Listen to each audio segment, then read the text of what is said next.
we're giving every taxpayer another tax cut. Last year, we made sure that every Australian got a tax cut. And in tonight's budget, we've done it again. Helping with cost of living is our... दोस्तों, Australia में चुनाव होने हैं। Australia में लगभग 3 मई को voting है। तो इस वोटिंग में भारतीयों की क्या भूमिका रहेगी? तो देखा जाए तो दोस्तों, ऑस्ट्रेलिया में रिकॉर्ड 45 भारतवंशी मतलब भारतीय मूल के लोग चुनाव मैदान में हैं, मतलब वो खुद चुनाव लड़ना है। और बातों में देखा जाए तो मंदिर और वीज़ा प्रक्रिया, वीज़ा मिलना आसान कर देना, इसी प्रकार के वादे किए गए हैं। तो ऑस्ट्रेलिया में 9 मई को आम चुनाव है।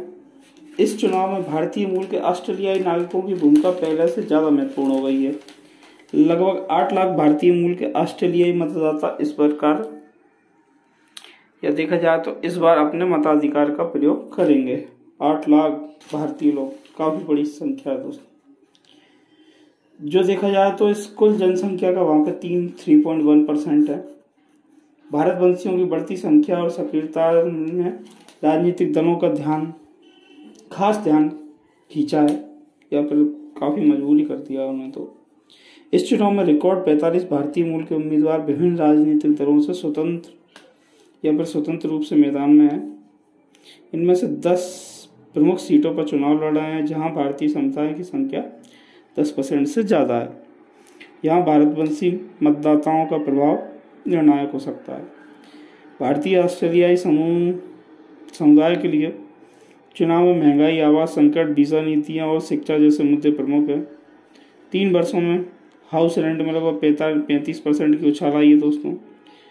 कुणाल कामरा, जो विदेशी मामलों के एक्सपर्ट है, वो बताते हैं कि बीमा, फूड आइटम, चिकित्सा लागत, कपड़े व ईंधन समेत सभी चीज़ों पर 3 वर्ष में खर्च दोगुना हो गया है।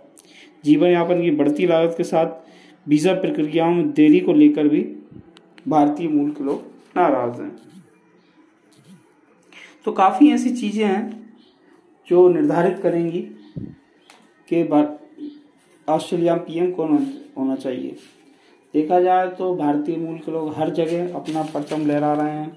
कुछ दिन पहले जब यूएस में चुनाव थे तो वहाँ पर भी ट्रंप के साथ कमला हैरिस थी, जो कि पीएम की या राष्ट्रपति की दौड़ में प्रबल दावेदार मानी जा रही थी।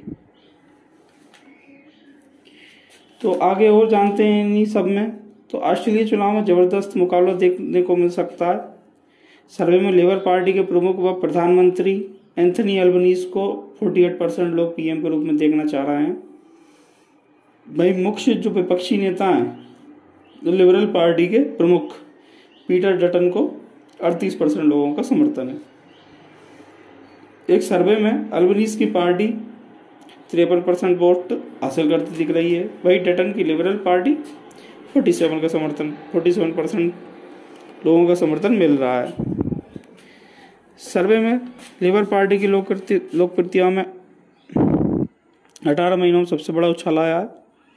2022 के चुनाव में लेबर को 52% वोट, जबकि लिबरल को 47% वोट मिले थे। बाकी और भी सब इसी प्रकार के सर्वेक्षण आते रहते हैं और मुकाबले तो देखा जाए तो वोटिंग 3 मई के बाद ही स्थिति क्लियर हो पाएगी। 6 सीट जो हैं दोस्तों, उन पर भारतवंशियों का काफ़ी ज़्यादा दबाव है। ग्रीनवे, पेरामट्टा, मिशेल, लालोर, गैलिब्रैंड और हॉल्ट। भारतवंशियों को लुभाने के लिए क्या वादे किए गए हैं? तो देखा जाए तो भारतवंशियों को लुभाने को हिंदू कम्युनिटी हब्बा करोड़ों के बाद कुछ और वादे भी किए गए हैं कि हाँ, हम आपके लिए ऐसा करेंगे। तो दलों ने भारतीय मतदाताओं को आकर्षित करने के लिए करोड़ों योजनाओं की घोषणा की है।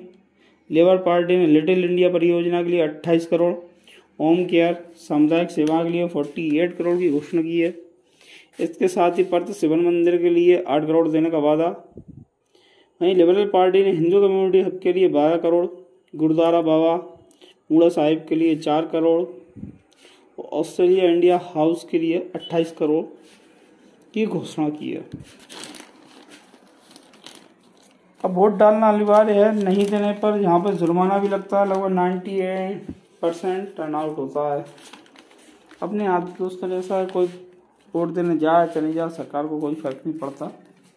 वो तो मतदान प्रतिशत दिखा देते हैं लास्ट में कि हाँ इतना % मतदान हुआ, लेकिन ऑस्ट्रेलिया थोड़ा अलग है, वहाँ जुर्माना तक लग जाता है।